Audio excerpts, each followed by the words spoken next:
And like I said, we're supposed to live in a civilized, free society. We don't. When they can walk in, take you as a child, turn you into a killer, and then use you, abuse you, and when they're done, throw you away. It shouldn't happen.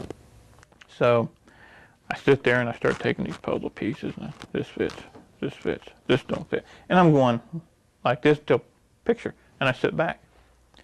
The lady walks up to the front. The guy walks up behind me. She looks at him and smiles, says, "We've got one." And that's when it started. That is where they were weeding out who's good at this, who's good at that, who's going to be a soldier, who's going to be a psychic spy. Everybody knows that Hitler was looking for the ultimate soldier, that super soldier, ultimate warrior. Hitler was also heavily into the esoteric arts with mind control. And at that time, they started combining the two. Mind control, super soldier, ultimate warrior. They just started putting it all together into one project, and that's where they got me. My kicks in my right leg were 120 miles an hour. My punching power was well over 18 to 1,950 foot-pounds. That'll bust concrete blocks. I put 3 rounds through the heart of a very high intelligence official. This guy grabs me by the throat, and I just snapped sideways, threw my hands palm down, just threw them down, and screamed inside my mind. The guy goes up and back. I never touched him. I look over and there's George Jr. sitting at the bar with the Secret Service bodyguards, drunk as a skunk, with the Secret Service trying to get him to calm down. Now, that's when I snapped awake. I don't remember driving there. Let's back up and find out exactly how you got into this program. They wanted people who were half Native American and half Celtic, whether it be Scottish, Irish, didn't matter, as long as it's Celtic. The reason for that is that the Native Americans and the Celtics are 2 of the races on the earth that are more superposed to paranormal abilities or psi abilities. Okay, and as a matter of fact, both of these cultures practice paranormal abilities. So it's kind of genetic memory. It's in our genetic memory. Okay, and I thought that's basically what it was until about 2 years ago when I found out that my father was a CIA agent. My father's been dead now for almost 15 years. I never had a clue. But with that new information, it made a lot of smaller tidbits of information and a lot of things that happened in the past. Now it all fits. Okay. Basically what happened with me is in 1966. I was 6 years old. And both my parents loaded me up in a truck, took me to town.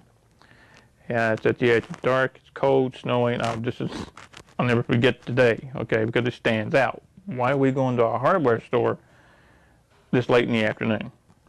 So we go into the store, and at this time my mom and dad are like not fighting, but they're not getting along. And I've been in this store several times with my grandfather. And we go into the back. I've never been to the back. And there's a door there that if you didn't know it was there, you'd walk right by it. So we go in, and here's 6, 7 other kids about my age. And they're all sitting at these tables, like these kindergarten tables, sitting down low with the small chairs. And they all have the same thing. They look like puzzle pieces. Well, this lady comes in that did not fit. Okay, she's tall, she's elegant. The fur coat, come on, this is Eastern Kentucky, okay? Don't happen, all right? And she played a very prominent role from there on, because she's in several of my memories. And she sets me down to play. She says, she gives me a stack of blocks, okay? And what they are is they're puzzle pieces. And says, make me a picture, and walks off. So I look around for my mom, and she's with a guy there who's in a suit who, again, shouldn't be there, okay? And they have a clipboard, and she's signing some papers. 6 years old, I puzzled, but you don't think much of it. So I sit there, and I start taking these puzzle pieces, and this fits, this don't fit. And I'm going like this till picture, and I sit back. The lady walks up to the front. The guy walks up behind me. She looks at him and smiles, says, we've got one. And that's when it started. I was given something to drink. I remember feeling sleepy, and that's it. So are you saying, did you go home with your parents that night? No, I did not. I see. I was taken directly. This is what I found out later, because once I went to sleep, with whatever was in the drink, the Kool-Aid or soda, whatever they gave me, put me out. My next memory was at 9.5 years old. So you have a blank in your memory right now? Yeah. Now, I have some memories have came back, and I have bits and pieces of memories of what happened during all that. Some very vivid, some I have documentation, some are just memories that are there, okay? And then from there... At 9 years old, why do you remember 9 years old? What happened then? Because I had to take a stint in a hospital. A hospital here, the University of Kentucky. They did some type of procedures that no one's ever really been able to explain to me. Even as an adult, I tried to get the records, and no one will release those records to me. And from there, I had a couple of years as a kid where everything seemed okay, a lot of paranormal activity going on and all that. Then at 14, I'm gone again. Gone to the hospital? No, gone. Memories, gone. Oh. Okay, so looking back, though, you basically feel that you were trained as a soldier during that time? Yes. Could you describe some of the training to us? The easiest way to do that is to back up for 1 second. Sure. Imagine Project Talent, the people in Project Talent, being sent to school. Okay. When we're in elementary school, we're all taught the same thing. Okay. That's where the martial arts training was started. I have vivid memories of 15, 20 of us in a group with adults, and they trained us as adults. There was no kid gloves, okay? 6, 7 years old, 8 years old, you got your butt kicked off. I mean, they beat us tremendously, but we learned, okay? Once and the paranormal training started as well. Everybody, that is where they were weeding out who's good at this, who's good at that, who's going to be a soldier, who's going to be a psychic spy. You have at this time certain, like a black belt in karate or... Even after I continued on, I took classes on my own, started a couple of studios. I hold a 5th degree black now, legitimately a 5th degree black. In the real world, right. So to speak. Right. Now, you also said something in an interview that I read that said something about having remembered when you started teaching karate. This is how you triggered some earlier memories of all this. Right. There was one incident in particular. I had a friend of mine who was an ex-Green Beret, and he wasn't a regular. He would come in and work out with me when he was home on leave or those kind of things. And we're sparring one night, and he's a big, rough, broad-boned guy, okay? He's going to go in a bar and wipe half of it out and everybody sweat. So we're sparring, and I did a technique that when he came up off the floor, he's angry, bumfuzzled. Where did you learn that? And then it hit me. I don't have a clue. Where did I learn that? And he said, that came straight off the farm. I'm only 19 years old. I said, farm? What are you talking about? Cattle farm? Pig farm? I didn't have a clue. And he said, the CIA training facility, the farm. And little things started clicking. Okay? And when I really started to get memories back was about 8, 9 years ago when I had an automobile accident. And it ruptured 3 discs in my neck. And when they finally gave me the MRI, the electromagnetic resonance didn't mesh with the cranial implant. That you had gotten... Somewhere, somehow, I have a cranial implant. And I say this because I have it on film. And when they put me in the MRI machine, when they turned it on, when it started to spin, okay? Right. Imagine tremendous pain. Also imagine you're in there and you see 1,000 TV screens and they come at you at once. On each one of those TV screens is a picture. Each picture is a memory. And it's just coming. That's amazing. That's how I started to get total memory again. And now, I don't know, was this also correct? You were screaming and the engine, yes. the MRI blew up? Or? The MRI the machine itself caught on fire. That's what actually brought me out of it. Because I'm there in nothing but my underwear and a gown, holding my head, screaming bloody murder. And I noticed smoke, okay? And the techs come out, nurses come out, and they grab me and they want to do all this. They get me out of there. They start with the fire extinguishers and all that. Wow.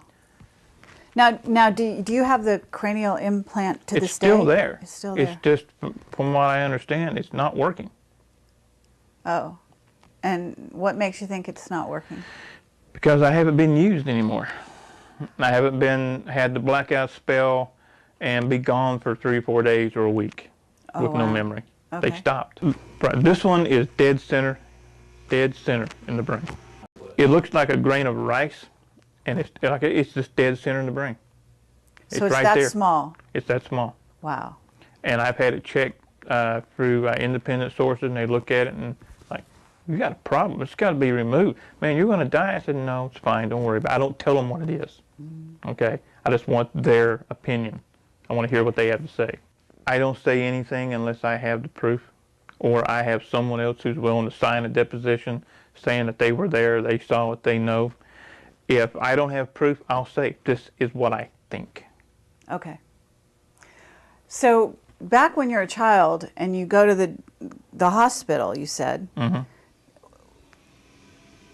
did you have something going on with your body that they changed at that time? Do you know what happened? I remember going through a procedure, okay, and I remember waking up, and the machine, so this would have been 1969, okay, and I remember the machine was about the size of this table, canvas wrapped, and they were bringing it down on top of me, and it would get hot.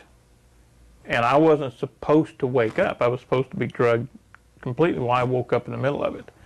And I remember being dozens of tubes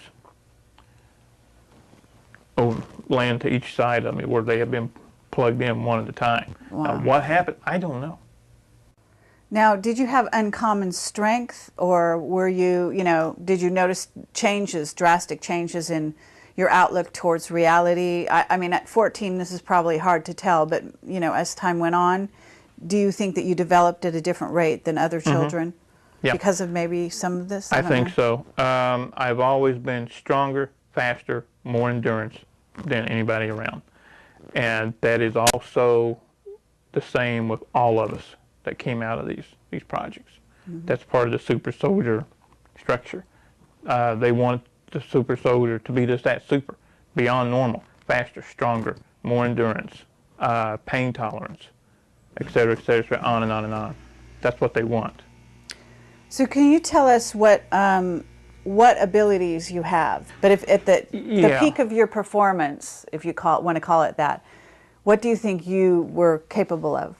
Physical ones, yeah, I've kept.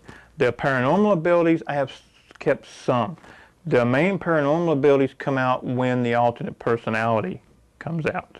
That's one of the things that they did to us. They gave us alternate personalities.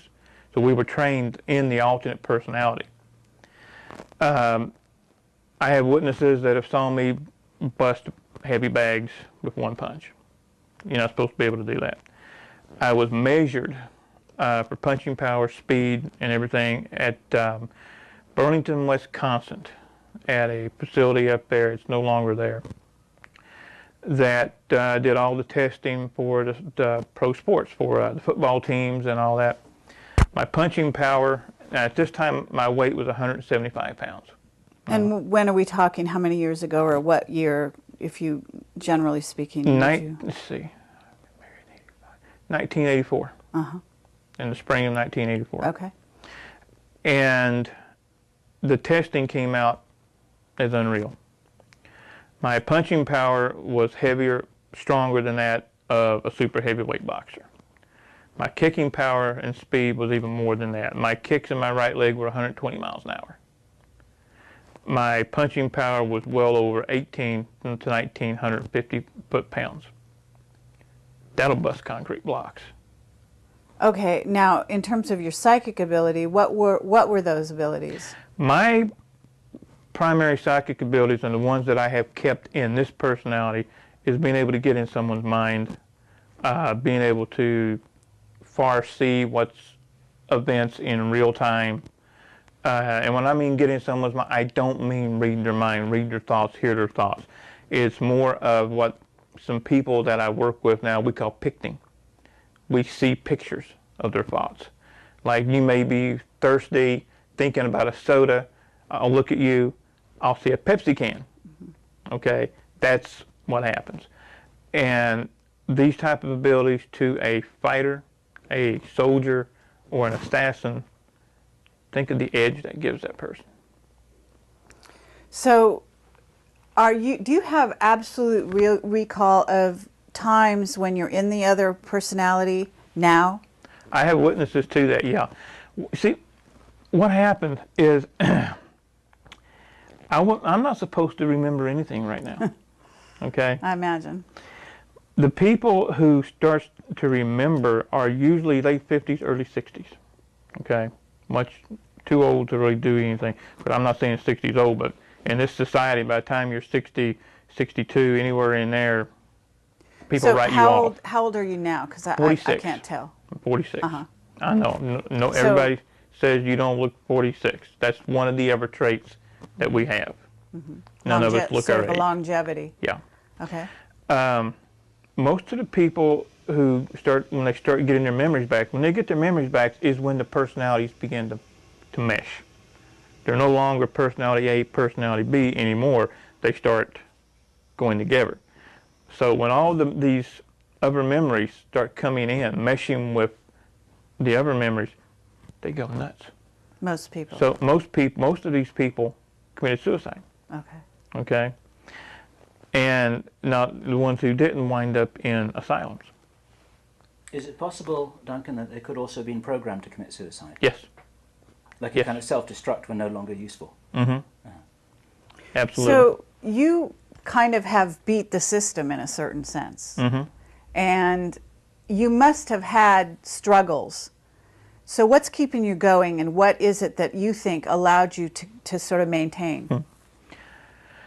After the car accident, we moved from this area. We moved to upstate New Jersey. I was never supposed to lift anything over 5 pounds again. I was never supposed to be able to hold my arms above my head.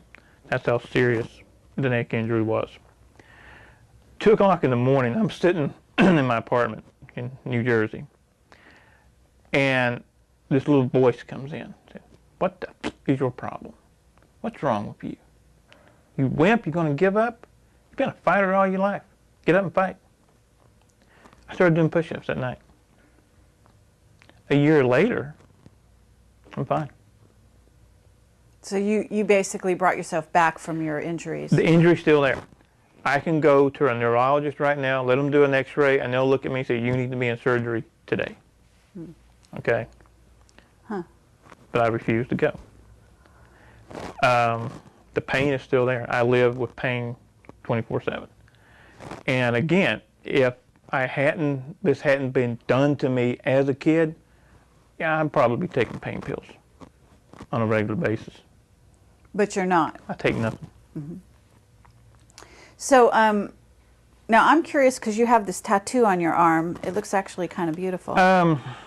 Is this something you got in Vietnam? No, this was supposed to be one of a kind. It's my design.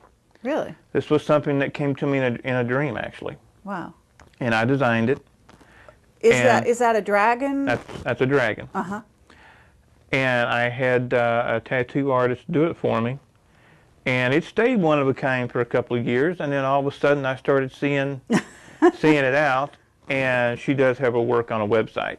Uh-huh. And then I'm walking in the Walmart across the street of all places about 6 months ago, and there's a paperback novel, and that's on the front cover of the paperback novel, identical. And you designed it? And I designed this. Wow, cool. It's very nice. So what happened in Vietnam? Because you have an amazing story about that. I was in North Vietnam twice that I know of.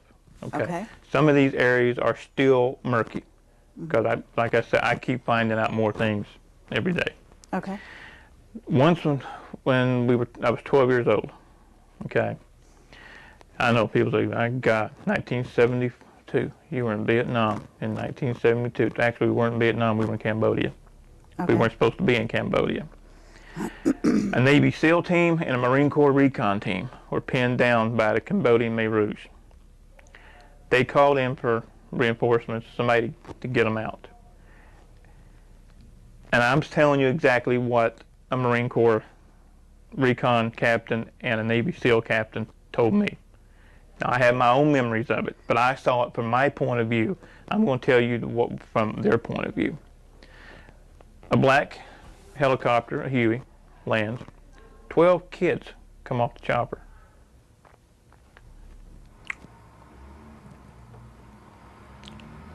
Yeah, there still are a couple of things. Take your time. We got all the time in the world, Yeah. and I can understand. Long story short,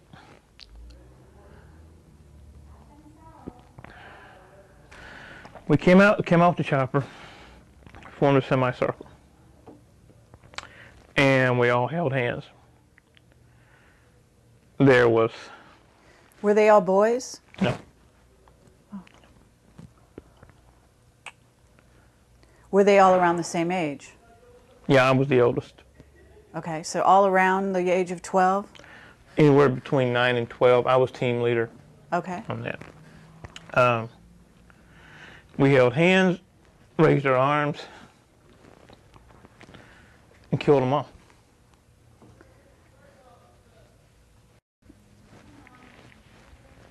Who did you kill? Every Khmer Rouge soldier within 20 miles. How is it that your powers were able to target the other side and not?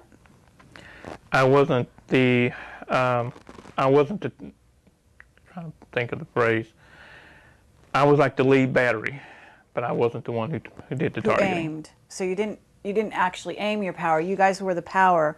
Someone else did the aiming. Was it the kids that did the aiming or someone else completely? One of the other kids. Oh, yeah. Okay. Now, did you know the other kids? Mm-hmm. At the time you knew the kids? I know one right now. Do you? Okay. Now, is this person willing to come forward or not? Not this one, no. Are they even aware that they're one of them? Mm-hmm. Are they? Yeah. Wow. Okay. Well, I mean, we really appreciate that you're sharing this with us because this is obviously a huge thing, and people never like to talk about the sort of negative side of the powers of the mind, but obviously this is one of the applications, and there's no reason to hide it. It's not that. It's funny. I've done a lot of things that were not of my doing, not of my making. Mm-hmm. Some of them bring out an emotional response. Some don't. Some are kind of like, so what? And some I have no control. Mm-hmm. and I go through this little emotional, and then I'm okay, and then I'm fine with it. Sure. You know, it's like, I can't cry on command. Believe me, I've tried. Okay. But the way it was explained to me, it makes perfect sense. 12 kids.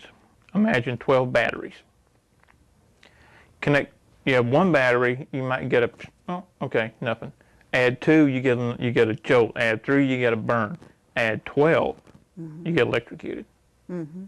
That's basically what we did. The 12 of us linked, joined up, through everything, kind of the semicircle, start from the center, because I was in the center, like this, out. And that's what happened. And this is something you guys were obviously trained to do. Right. Do you have a memory at all? Has anything come back of your trainers? Remember the lady in the hardware store? Yeah, she figured very prominently when I was young. The next memory I have of her is in a lab coat. And I'm in this house. It's been described to me as the mansion. And I have my couple of ideas where this place is or was, but I have no proof. Okay. I'm in a hallway, and there's green and white tile. These 12 by 12 tiles is on the floor. And I'm doing something that all of us that come out of this has the same trait. We don't like come down on one knee or anything like that. We squat. Makes no sense in some ways, but in some ways to us it does. When we squat on the balls of our feet with the arms out loose, almost like an animal. Okay? Okay. About 10 feet away, I have a small water bucket. And what I'm doing is raising the bucket, trying to turn it over, sit it down gently.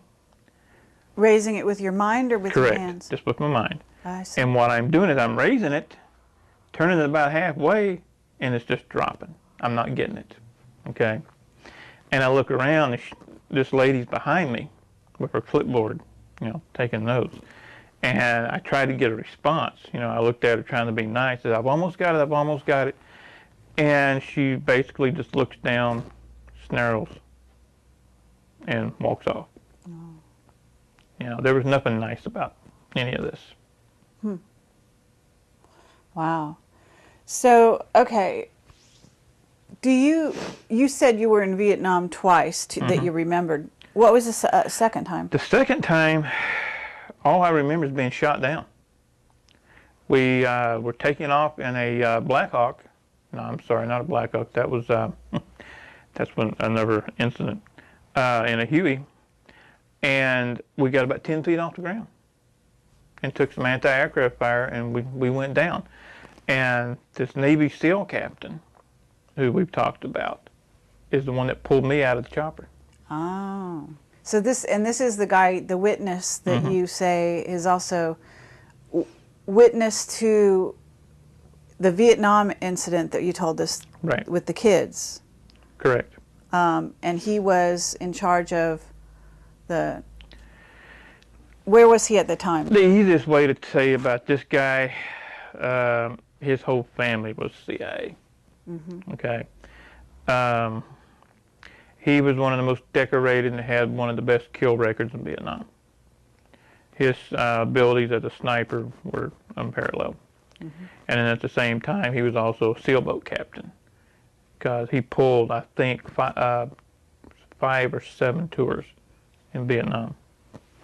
So, but he wasn't messed with the way you were, I'm assuming. He does have some memory gaps, yes, but not to the extent that I have or some of the other. And how did you guys hook up? When I started getting my memories back, I started looking for him. Because you knew who he was? I mean, you now you remembered from the age of 12 who he was? Yeah. I remembered his face, and I knew, being what he was, he's going to only be in certain circles. So I started frequenting those circles. And I finally found him, and we sat down at dinner at a casino and started trading stories, and That's history. Wow. That's great. Is he willing to come forward on record? He is, yes. Would you introduce us? Yes, Thank you. absolutely. Okay, so can you tell us a little bit more? I mean, I'm going to imagine you were a remote viewer. Am I right? Not one of the best, but yeah. Okay. So you were physically trained, you were mentally very astute. What was your title? Were you, in other words, you said some were psychic spies, some were warriors? Correct. My problem, and I've been told this by some very strong size, is my problem is that I fight the psychic abilities. I don't just let them flow. I fight them for whatever reason. I block them myself. Mm-hmm. I went, as I graduated through Project Talent, you know, I said it was a school, moving on. At what age was this, would you say? This would have been mid to late teens. Okay. I was turned into a soldier with psi abilities. Mm-hmm. Like I said, I wasn't one of those that was put into the pitch black room and could tell you what a politician 4,000 miles away was having for breakfast. Okay, I wasn't one of those. Okay. I know some people who were. Sure. But I wasn't. Now, did you know Joseph McMonigal in that? That name does ring group? a bell. Uh-huh. I've been asked that before. I just can't say for sure. Okay. So where were you based, do you think? I mean, you weren't based in Kentucky. No. No. I have memories of being in several different training facilities. I do know I spent 3 years on St. Thomas, on the island of St. Thomas in the Virgin Islands. Hmm. And that was verified to me about 3 years ago. Okay. I'm going around seeing people, and they're looking at me and saying, I haven't seen you since you were a kid. I guess what I'm trying to get at is, you know, once you were trained, you were sort of ready to go. So where did they use you? Do you have any idea? You know, were you in war? After Nam, I do have some vivid memories of a couple of assassinations that were carried out. I have memories of being on military bases. And I had it verified that I was at Norfolk Station, Norfolk, Virginia, by a radar man who was stationed there when I was with a team. And he contacted me because he saw my picture. Hmm. And so he told me, what happened during this time is that he told me things as fact that happened that I thought were just dreams/memories. And he's telling me this without me telling him anything. Were you an assassin? Yeah. Okay. Yeah, I was. And I don't know, how did you assassinate people, and what kind of people would you be assassinating? Do you have any idea? I mean, were they people in wartime? Were they Americans? Some, yeah. Uh-huh. One that I remember, and I think I remember it so vividly, is because it was the last one. The last time I ever did anything for the government was in D.C. And I put 3 rounds through the heart of a very high intelligence official. Now, do you have conscious memory of this? Or? Of this one I do, yes. Okay. I never knew the name. I was given a photo, a target, habits, do the job. That's it. And do you remember any operations taking place in other countries? France. In France? Mm-hmm. That's interesting. What the vivid memory is that I have, and I also was shown a photograph of me sitting at a little cafe from the Eiffel Tower. Okay? Mm-hmm. I have no knowledge at that time of being in France. But the guy showed me the pictures of 8x10 black and white, and there I am, drinking something out of a cup with steam, and there's the Eiffel Tower in the background. Wow. And I remember doing a job, but I don't remember what it was about. A decoy was sent in, and what the lady was to do was to get the guy to come out of the bar, hopefully not exactly in his right mind, inebriated if possible. And my job was to snatch, grab, get the information, and then terminate. And I remember doing the snatch and the grab, and then the memory fades from there. Uh-huh. So you must see movies, right? No, I don't. Oh, you don't go to I movies? can't. Okay, because I I was can't. wondering if maybe, you know, there's a lot of violence in movies, a lot of scenes of that kind of thing, and I was wondering if those might trigger some of your memories. They do. Violence per se does nothing. I love wrestling. Okay. As a matter of fact, I used to incorporate professional wrestling techniques into my teaching when I was an instructor. It's not the violence per se. The last movie I tried to watch of that nature was The Bourne Identity. I couldn't get halfway through it. I do a total change. Okay, you see your personality does a change? My personality changes. God help whoever I'm watching a movie with. And I'll just get up and walk away. Sci-fi movies don't bother me. But anything concerning government black operations, CIA, NSA, covert killings, I can't do it. Do you have any remembrance of other planets? I know this sounds a little out there, but I have No, heard of actually some not. soldiers. Actually not. There is one thing that a couple of us share, and that is a deep fear and dread of the planet Mars. Bring up the planet Mars to us, and it's just like watching one of those movies. I was just about to do that. So, yeah, Mars specifically. There is something about Mars that changes our entire attitude at that time.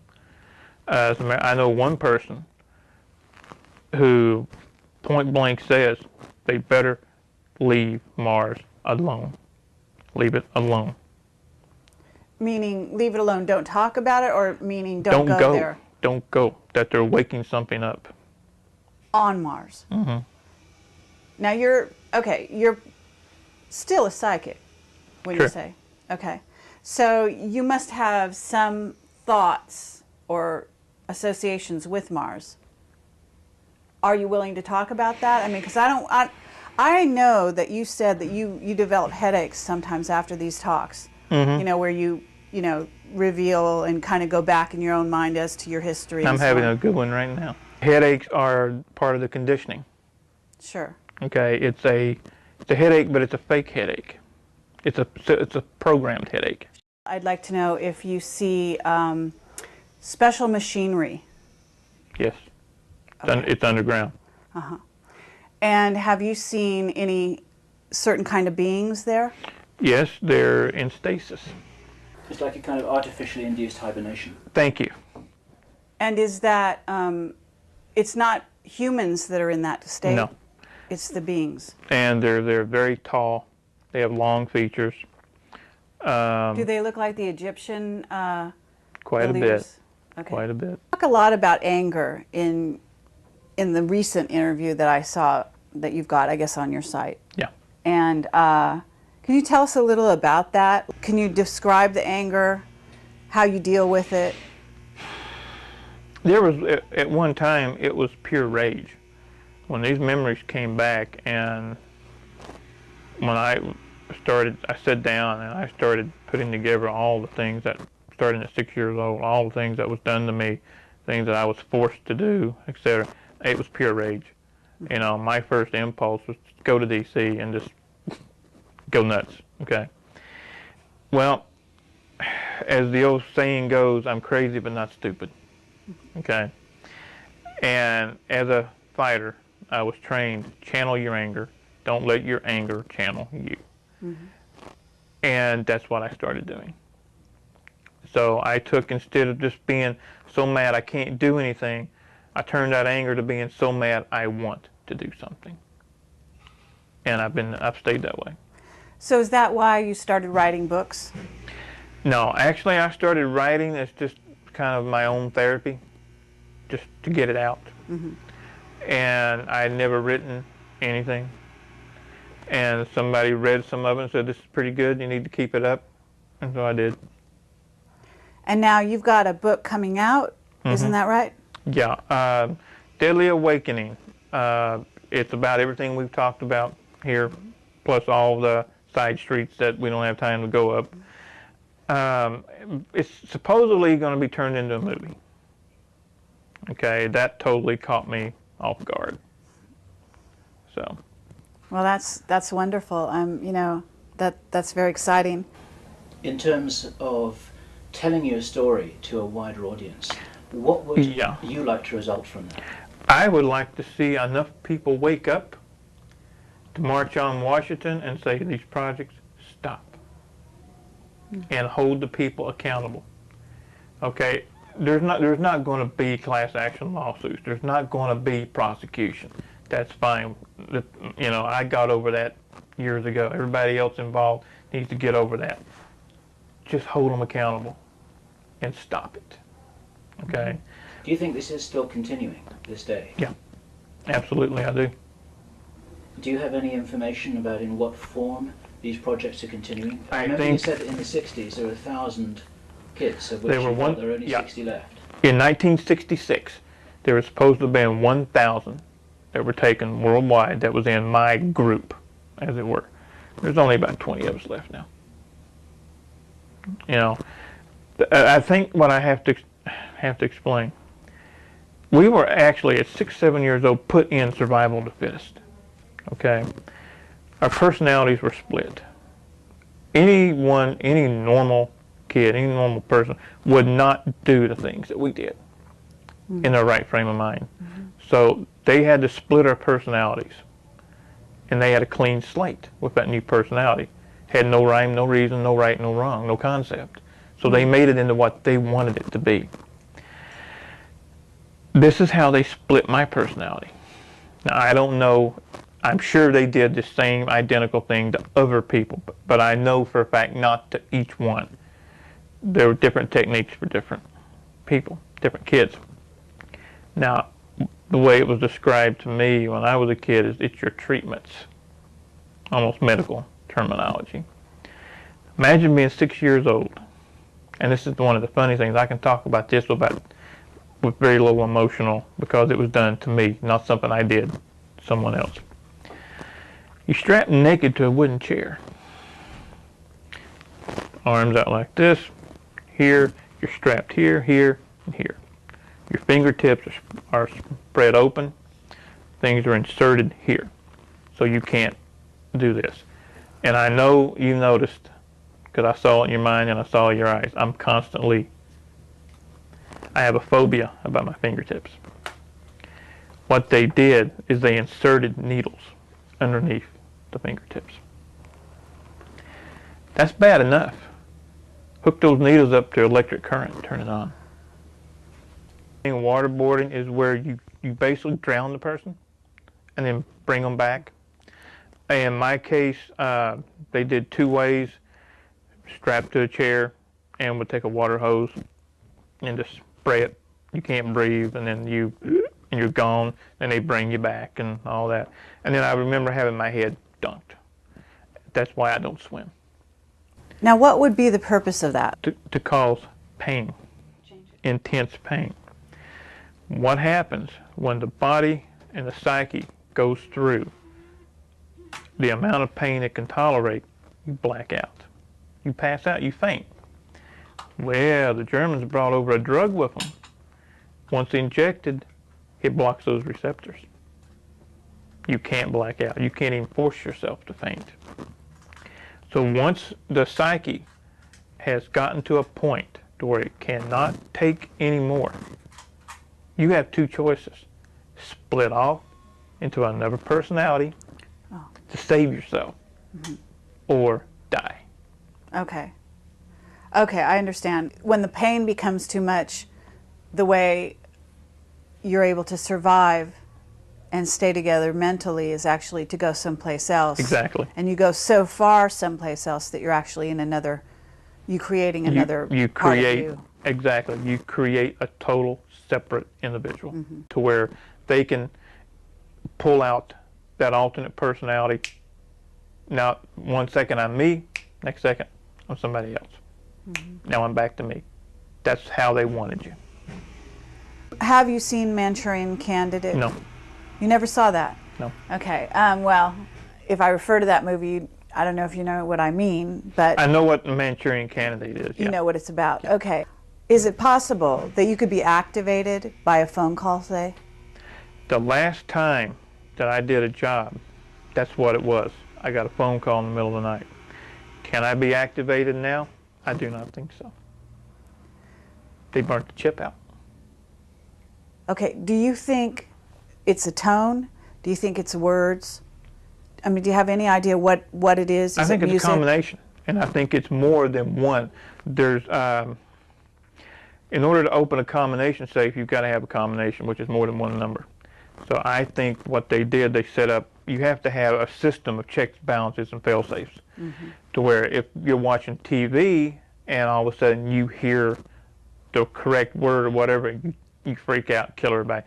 Then you would start seeing this happening everywhere. There has to be a fail-safe to keep that from happening. So I've always thought that it's a combination of words, tones, numbers, I see. what have you. But what happened during this night is I was in bed. My wife and I were in bed. The phone rings. I reach over, pick it up, put it to my ear. No more than 3 seconds pass. I hang the phone up. I get up. I get dressed. I leave. I'm gone 3 days and 3 nights. And at that time, we lived exactly 11 miles from the airport that you guys passed coming here. Oh. When I came back 3 days later, there was only 22 additional miles on the car. I went to the airport. But you have no memory on where you went. I went to D.C. This is when I went to D.C. and did a termination job on this individual. Now, what year was that? 1985. So this is quite a while ago. Yeah. And here's something that I'll tell you guys, I didn't want to put on the tape. I'm sitting in a Mexican restaurant, very nice 2-story Mexican restaurant, and I hear somebody laughing. This was before the president now was the governor of Texas. I look over and there's George Jr. sitting at the bar with the Secret Service bodyguards, drunk as a skunk, with the Secret Service trying to get him to calm down. Now, that's when I snapped awake. I don't remember driving there. And I'm looking around and where the hell am I at? But yet there he is. I had one impulse. Kill him. Terminate him. And I had a gun in my pocket. And for whatever reason, I fought the impulse down, and I didn't kill him. In other words, you remember who he is now, but you didn't know who he was when you were there? I didn't have a clue. He was just some guy who was getting drunk with Secret Right. Service around him. Exactly. I did not have a clue who he was. And then I'm sitting there watching the news sometime later when the governor of Texas has announced his bid to run for the presidency, and I look at him, I'm like, holy. Well, this was before he became president. Yes. I got it. Years before. So in that context, maybe it makes even more sense. And it's even scarier. What about underground bases? Do you think you've ever been in an underground base? I know where one is, right here in the state. When I was in my mostly late teens, okay, that I remember, the farmhouse that we lived on was situated in a valley. And there were old logging roads that went all the way around the valley. I had a good 5-mile run up and down the mountains on a good graded road. There was also some worked out strip mines over to the southeast of there. Well, one day I'm running up through there and I decide to drop down the hill and go over and look around. As soon as I do, I can feel the vibrations in the ground. And I drop down and I put my ear to the ground the way my grandfather, taught me how to do. And I get up and this little voice says, "Get the hell out of here." As I'm running back up the hill, a chopper lands. Wow. I didn't go back anymore. But a couple of days later, 2 things happened at once. Okay, my father had a friend. His name was Paul Preston. Paul Preston was somebody, and still is somebody, that I would terminate with extreme prejudice. I don't care to say that. When I was 14, we were getting ready to work the field. We had a cash farm, and I was working on a tractor. We lived about a mile up a dirt road, off the main road, and I can sense a vehicle coming before it's halfway up. I stop and I look out, okay, and I see this grayish silver van coming up into the driveway. It's brand new. Has a UHF antenna on top. I've never seen anything like this. Again, this is Kentucky in the mid-70s. Nobody had that kind of money. This was before the coal boom, before the energy crisis, before people made 20 bucks an hour. You know, people were lucky to make minimum wage, okay? And this guy gets out of this van, and I noticed it has Texas tags. I had heard my dad talk about this guy. They were childhood friends. And then this was confirmed to me later on that they were in the CIA together, that Paul Preston was actually station chief in more than one area. But he gets out of the van, just calls me by name. I never met the guy before to my knowledge. And in that instant, I had two thoughts. One was run, because this guy's bad news, this guy's dangerous, run. The other was take him out, kill him before he kills you. Okay? I'm only 14 years old. Wow. Yeah, my hair was longer then than it is now. And my dad comes down from the house. And they do the handshake, slap on the back, huggy, all this kind of stuff. Well, Mr. Preston looks at my dad, gets real serious, says, we got to go talk. Now, my dad changes. His demeanor changes. So they go away for about 20 minutes. And all this time, you know, I got the tool chest. I'm getting the tractor going, you know, spring plow, you know, all that kind of stuff. 20, 30 minutes later, Paul Preston comes back down from the house. He ain't talking to me then. He's in a real bad mood. Gets in the van, leaves. I barely saw my dad the rest of that day, because this is early morning because it's still cool. You know, didn't want to be around him the rest of the day. Okay, he was one ticked off Irishman. Well, that night, okay, my mom had a habit of sitting on the front porch at night. And I slept upstairs. She came in that night about 10, 11 o'clock, screaming for my dad that there's something over top of the house. And by the time he went out, it was gone. And I could hear the whole conversation. She said it was bigger than the house, was round, had lights all the way around it. I didn't know anything about UFOs. I knew nothing about that. I knew farming. I knew martial arts. You know, I knew how to fight. I knew how to hunt, how to track, etc., etc. I knew nothing about anything like that. So the next night, this happens again. The third day, something happens to me. Okay. All the time I work and I train. I work and I train. So I'm going 12 hours a day every day. I worked out even harder than I had ever done before. And I think the reason being is to go to bed early, because that's exactly what I did. I went to bed early. That night, I go to bed. I'm laying there. Don't know how long. But I feel like I'm on fire when I snapped awake. I can't move. All I can do is open my eyes. The whole upstairs is full of light. And I can see a bipedal figure standing by the bed. I can see a head, I can see the arms, I can see the legs. That's it. And I know it's talking to me. It's telling me something. And the next thing I know, my dad is shaking my shoulder, because my brothers saw the light and they thought the upstairs was on fire. That's all I remember. I don't remember anything again until I'm almost 18. Meaning no memories between the age of 14 and the age of 18? Right. I didn't get my driver's license until I was almost 18.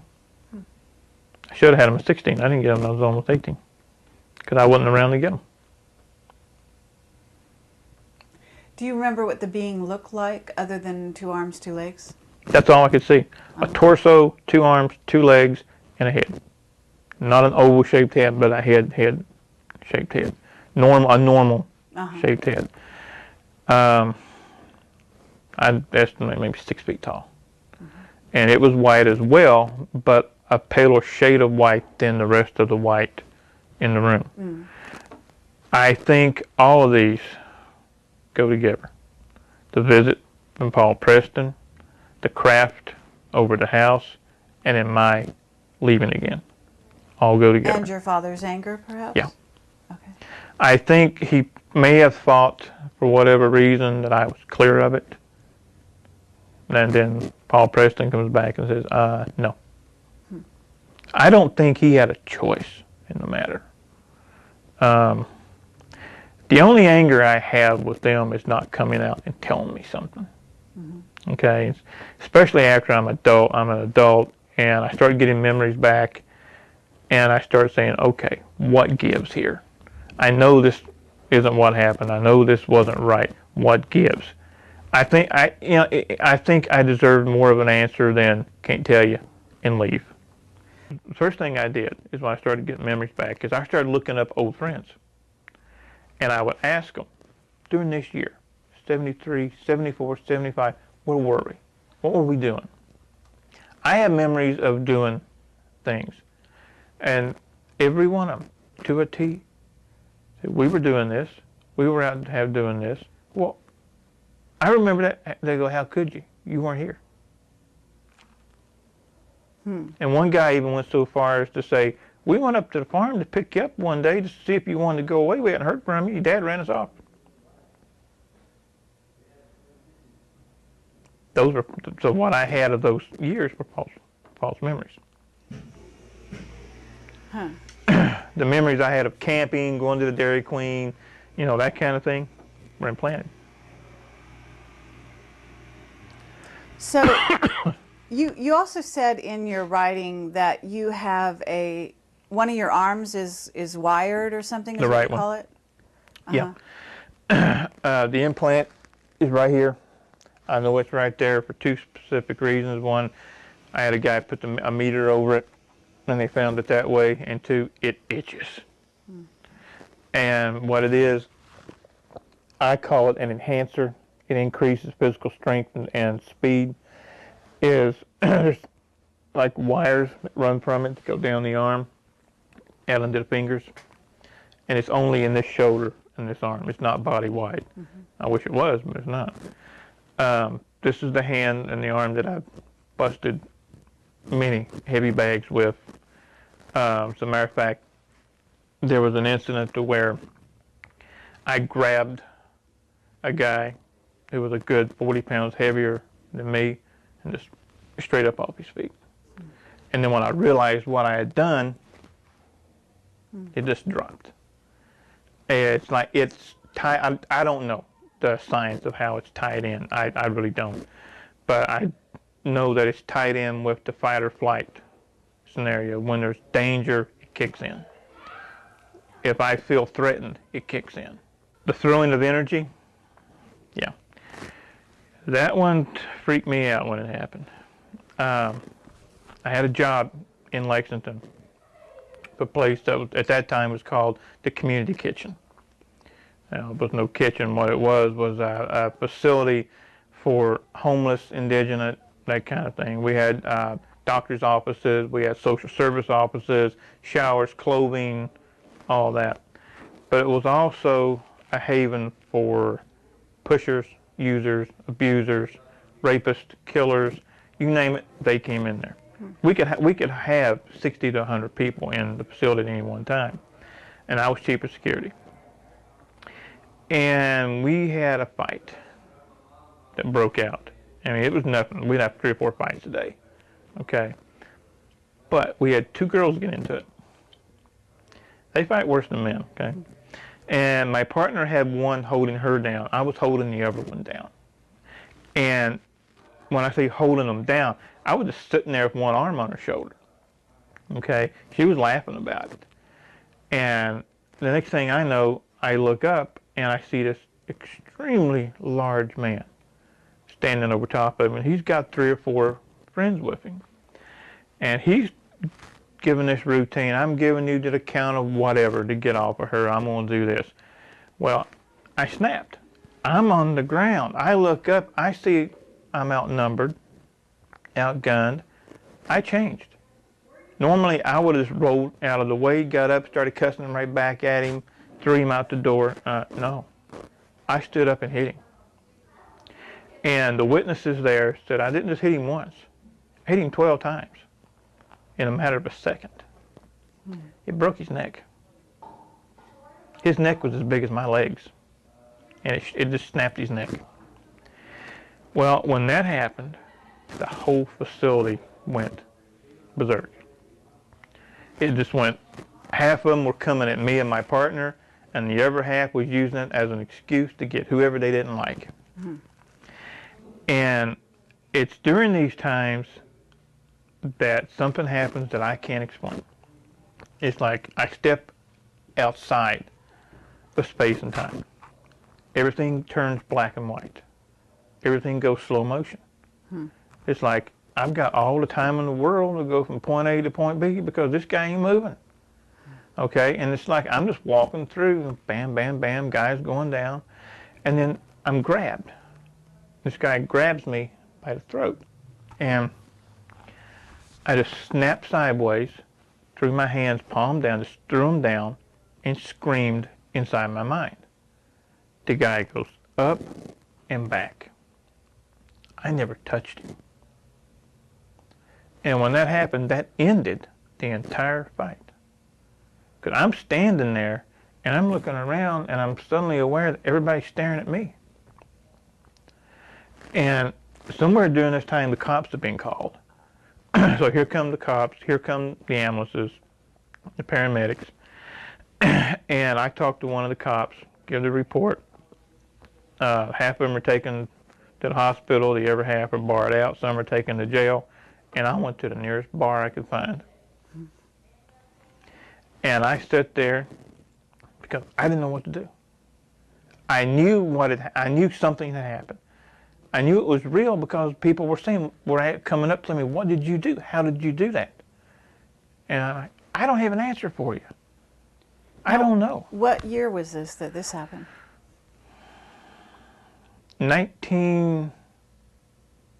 either 89 or 90. I'm trying to, I worked so many jobs during that time, during those years, which is something else that I've been told is indicative of all of us that came out of these black operations. None of us could hold a job. It was like, and I know from personal experience, we'd be the greatest thing since sliced bread for a couple of months, and then all of a sudden the boss or supervisor comes out, finds something wrong, and we're fired. What I found out over the years is that that's not unique to me. Is they want to keep you one step below poverty level, keeps your mind occupied on other things. Right, survival, Right. Daily survival, so that you can't go further into your own memories type thing. And there's also another reason for that, and I've been told this by more than one person. Who listens to somebody who's broke? Sure. But everybody listens to someone who's wealthy. Yeah. And I think those two go together to make that. There was an incident which you also reported that you described as a kind of personal teleportation incident, or you went through a wall and you had a witness. Yes, absolutely. What do you recall about that?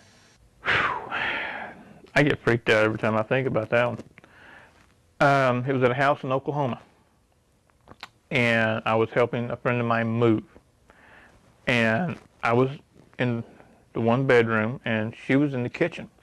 For me to get from the bed to the front door would have entailed going down, cutting across, down, cutting across, very winding way.